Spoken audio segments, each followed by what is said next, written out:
বন্ধুরা, আজ আমি চলে এসেছি গাইবান্ধার শিল্প ও বাণিজ্য মেলায় 2025।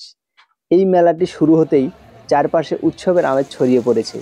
শহরের নানা প্রান্ত থেকে মানুষ আসছে পরিবার নিয়ে, বন্ধু নিয়ে, কেউ আবার একাই ঘুরতে। মেলায় ঢুকতেই মনে হলো, আহা, সত্যি অন্যরকম এক আনন্দ মেলা। মেলায় প্রবেশ করেই প্রথমে চোখে পড়লো এক দারুণ জলের ফোয়ারা। ঝর্ণার মতো করে পানি ছিটকে উঠছে আর চারপাশে রঙিন লাইট জ্বলজ্বল করছে। মনে হচ্ছিল যেন শহরের মাঝেই দাঁড়িয়ে আছে এক টুকরো স্বপ্নের বাগান। দর্শনার্থীরা এখানে ছবি তুলতে, ভিডিও করতে ব্যস্ত। এরপর সামনে দেখা গেল এক ছোট্ট রেলগাড়ি চারপাশে ঘুরছে আর তাতে চড়ে আনন্দ করছে শিশু কিশোররা। বাচ্চারা খিলখিল করে হাসছে, কেউ হাত নাড়ছে, অভিভাবকরা আবার দাঁড়িয়ে ছবি তুলছে। এই দৃশ্যগুলো সত্যিই হৃদয় ছুঁয়ে যায়। মেলায় গেলে সাম্পান নৌকা না দেখলেই নয়। বিশাল সাম্পান নৌকা দুলছে এপাশ ওপাশ, যেন নদীর মাঝেই বসে আছি। শিশুরা তো মজা পাচ্ছেই, বড়রাও কম যাচ্ছে না। এক একজন আবার হেসে উঠছে নৌকা দোলার সঙ্গে সঙ্গে। মনে হচ্ছিল মেলার আনন্দ সাম্পান ছাড়া যেন অসম্পূর্ণ। এরপর চোখে পড়ল বিশাল নাগরদোলা। উপরে উঠে পুরো মেলাকে এক নজরে দেখার মজা সেটা সত্যি অন্যরকম। আর পাশে পাশে ছোটদের জন্য আরও নানা দোলনা সাজানো।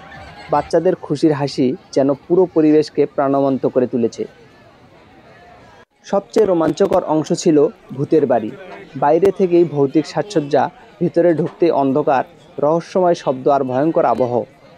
অনেকেই ভেতরে ঢুকে চমকে উঠছে, কেউ আবার মজা পাচ্ছে। তবে যারা ভূতের নাম শুনলেই গা ছমছম করে ওঠে, তাদের জন্য এই বাড়ি একেবারে অন্যরকম অভিজ্ঞতা। ঘুরতে ঘুরতে এবার পেটের ডাক পড়লো। মেলার ফাস্টফুডের দোকানে গিয়ে নিলাম ফুচকার প্লেট। আহা, একেবারে দারুণ স্বাদ। মশলাদার টক আর ঝালের মিশ্রণে ফুচকা যেন মেলার আনন্দকে আরও বাড়িয়ে দিল। খাবারের পাশাপাশি মেলায় রয়েছে নানা রকমের দোকান, খেলনা, পোশাক, কসমেটিক্স, হস্তশিল্প সব কিছুই পাওয়া যাচ্ছে এখানে। অনেকেই পছন্দের জিনিস কিনছে, আবার কেউ ঘুরে ঘুরে দেখছে।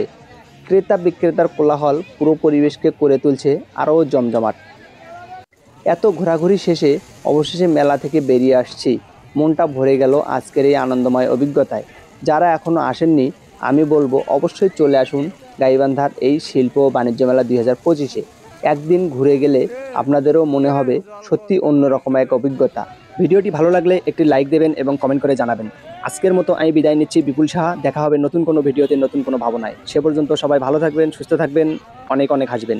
সত্যম শিবম সুন্দরম এবং পেজটিতে অবশ্যই একটি ফলো দিয়ে রাখবেন।